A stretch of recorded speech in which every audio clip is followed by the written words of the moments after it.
On this episode of Layering My Tea Like I Layer My Perfume, we are going to be making one of my favorite afternoon teas, a grape green tea. So our hero of the tea today is Tiesta Tea's Grape Escape. This is one of my favorite loose leaf teas. Since it's an herbal tea, that means it's also caffeine free. So it's great late night if you want to have it before bed. You're not going to have a caffeine rush. It's great as kind of like a fruit tea, which I love to make. I also love that it comes in this cylinder tin because most loose leaf teas actually come in a bag. It's harder to scoop it out. So I love that you can just unfasten this right here and easily get to your tea.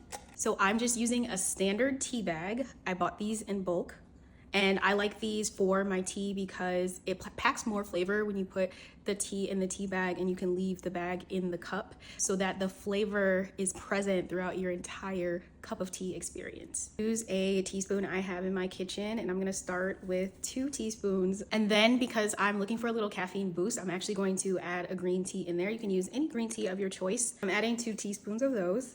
Then I like to put a little cinnamon apple spice tea in it just because it gives it a little boost of flavor. And then I'll go in on top with another teaspoon of the Grape Escape.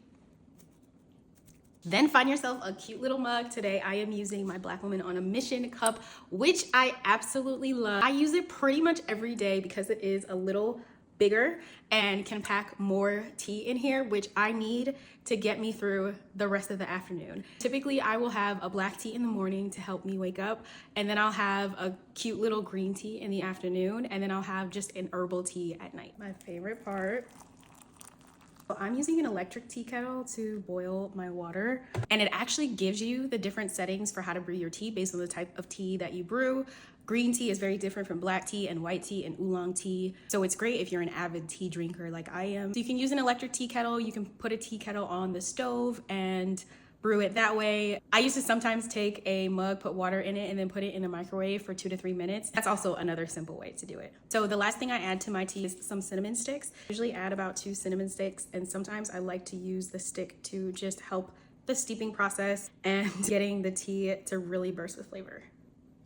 Just let it sit in there. The longer you let the tea bag sit in there with the cinnamon sticks, the more flavor you will get, and it is so good. 10 out of 10 recommend. I use cinnamon sticks because I have a sugar intolerance, so that means I can't use honey, I can't use agave, I can't use any other sweetener substitutes, so cinnamon stick has always been my go-to, and that's partially the reason why I always mix my teas, because nobody likes a bitter tea. So using cinnamon stick has always worked for me. The tea is hot. Remember to let it cool for a little bit.